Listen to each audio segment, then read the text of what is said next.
Well, Danny then later tells me, he says, I've been hobnobbing and I got invited to the Bohemian Club. Do you know what that is? And I said, Danny, as a matter of fact, I do. The man that I'm named after, George McDonald, is a member of the Bohemian Club.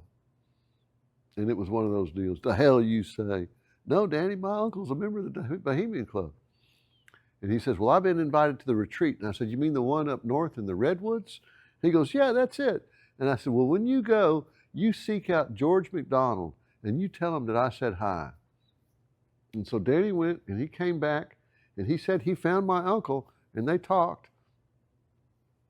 And he said that he had been invited by Spielberg's crew, and that Steven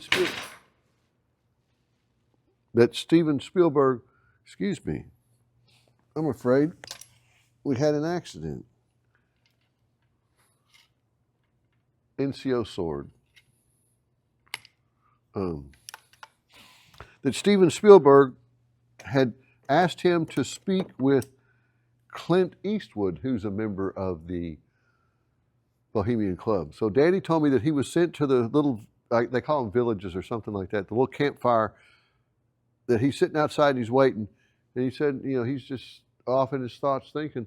And then the little campfire has a gate or something on it. And it opens up and he says, it's Clint Eastwood. And he walks up to him. And Danny told me, he said, I couldn't remember his name. He said, all I could think of was Rowdy Yates. If any of y'all know Clint Eastwood, the first program that he got popular on was a Western called Rawhide, and his character was Rowdy Yates. And so Danny told Clint Eastwood his story about Iwo Jima, and Clint Eastwood said, can we use this? And Danny said, yes, sure. And so the last time I saw Danny was at the premiere of Flags of Our Fathers at the North Park movie theater. Rocky and I went to go. Rocky was a friend of mine that I grew up with, who was a Marine. And we went to meet Danny and saw the premiere of Flags of Our Fathers.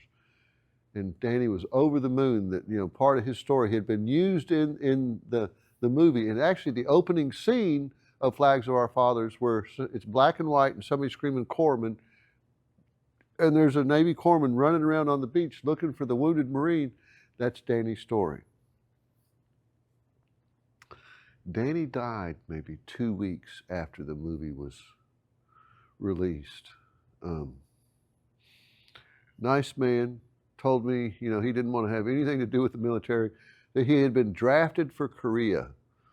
And he said he wasn't going. He was not going no matter what they did. And he said about 4 o'clock in the morning one day, there's a knock on his door. And he said he wakes up and he said he's in his underwear, you know, he hadn't had coffee, he's still rubbing his eyes.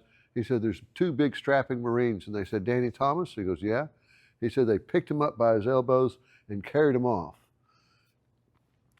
Just happened to find at my feet a Japanese mortar. So you don't find these every day. They're not laying around everywhere. But I ran across one of these and purchased it for the museum. So I'm going to try not to drop it. An interesting fun fact, shrapnel from artillery and mortars killed more men in World War II than did small arms fire. So here we have our Japanese foe, an NCO and an enlisted man. And here we have your fighting Marine and your Army dog. The Marine has got his Tommy gun magazines, 30 rounds, his 45 clips, his K-bar with his 45. This guy's decked out, so he's a Tommy gunner. I just don't have a Tommy gun for him. Ladies and gentlemen, giving acknowledgement to the tremendous struggle in the Pacific Theater by the Marines and the Army, fighting in the Coast Guard and the Navy, fighting the Japanese, who were some pretty tough hombres, from what I understand. I sure wouldn't want to fight them. Signing off, lest we forget.